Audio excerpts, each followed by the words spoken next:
Snickers is so popular that around 400 million bars are sold every year. That's enough bars to wrap around the earth over 5 times. 5 whole times. Just think about how many peanuts that is. People often wonder what goes into making one of these bars. It sounds pretty simple. Just 4 main ingredients, but putting it all together in the exact right way is what makes it a Snickers. Every layer has to be just right. The nougat has to be soft but not too sticky. The caramel has to flow just enough to pull but not leak. The peanuts have to stay crunchy. And the chocolate, it's got to be smooth and coat everything without melting too fast in your hands. At the Snickers factory, the magic starts with one important base: nougat. But this isn't a homemade version whipped up for a weekend dessert. Making nougat on a factory scale is a whole different game. Workers begin by mixing sugar, corn syrup, and water in steel vats that are so huge, someone once joked you could probably fit a kiddie pool inside. These vats heat the syrup until it hits the exact temperature. If it gets too hot, the nougat turns into a brick. If it's too cool, it turns into a soupy mess. Neither works for what comes next. Then comes the key move. Whipped egg whites get added into the mix. These give the nougat its soft, chewy bite. But this isn't done by hand with a little kitchen whisk. Giant machines with powerful mixers take over, whipping the ingredients so fast and strong that someone said it looked like those machines could launch a car if needed. What's left is a thick, chewy nougat that's smooth and stretchy. Once the nougat is ready, it gets rolled out onto a conveyor belt. Not just a little strip, but a wide, never-ending sheet that looks like a soft, sweet runway moving through the factory. This forms the base of the Snickers bar, the part that everything else will sit on.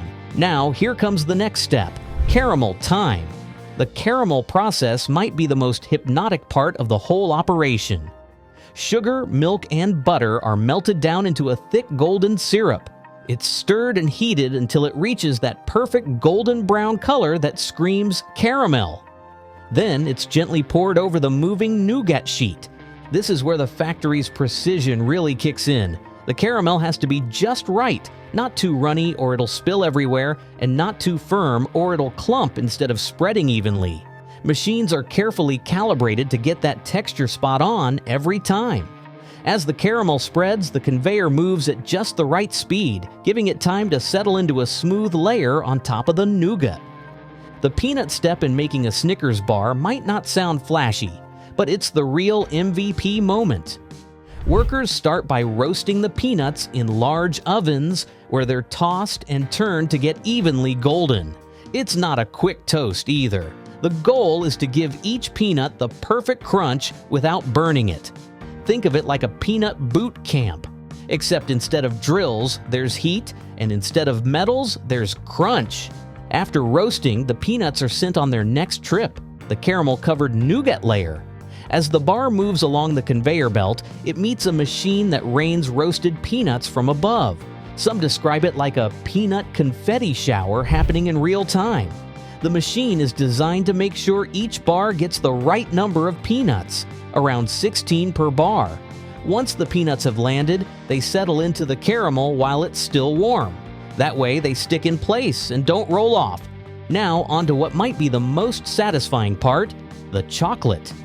At this point, the bar has a chewy nougat base, a gooey caramel layer, and a generous helping of peanuts. The bars roll along toward a machine that creates an actual chocolate waterfall. Yes, that's real. A thick curtain of melted milk chocolate flows down, and the bars pass under it like they're going through a car wash. But instead of water and soap, it's pure melted chocolate. The first coat of chocolate is light. It's meant to seal everything in, kind of like a base layer before painting a wall. But one layer isn't enough for a Snickers bar, so after the first coat sets, they go in for a second dip. This second coating is thicker, richer, and designed to create that iconic chocolate snap when someone bites into it. Once the chocolate is on, the bars move into what's known as the cooling tunnel.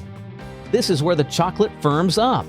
The tunnel is a long, chilled conveyor belt that gently moves the bars along while the chocolate sets. So now the bar has all its layers: nougat, caramel, peanuts, and chocolate, and it's ready to become a Snickers.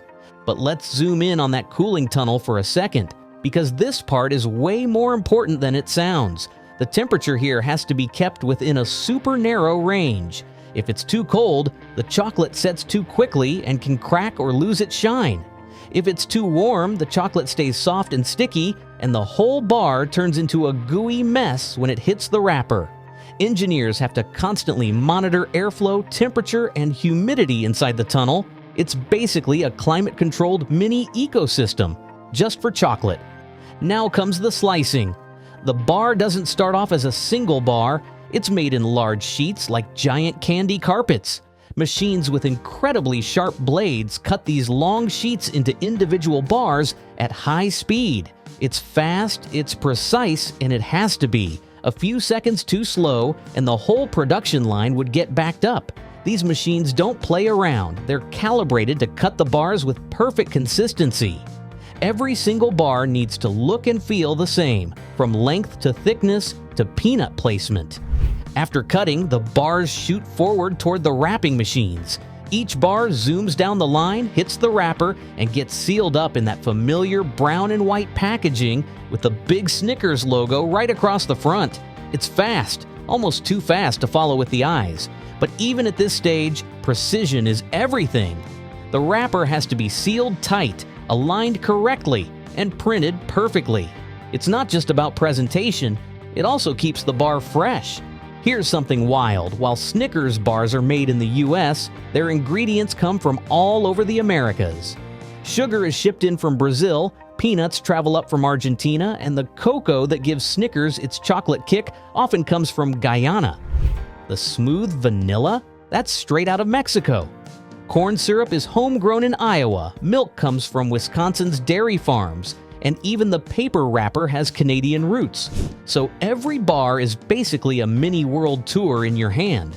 It's not just a candy, it's a cross-continental collaboration, carefully wrapped in chocolate and nostalgia.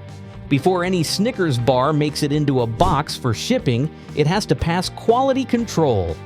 Machines scan each bar to check the weight, shape, and even the distribution of peanuts. If a bar is too light, too heavy, or has too few peanuts, it's pulled from the line. That bar doesn't make the cut. People joke that somewhere in the factory there's a room full of misfit Snickers bars. Not good enough for the shelf, but still probably delicious. Snickers wasn't just sticking to one type of bar anymore. The brand had rolled out a bunch of different versions. There were the fun-size bars, good for a quick bite, but let's be real, whoever stopped at one? Then there was the king-size bar, which clearly existed for those days when the regular bar felt a little too small.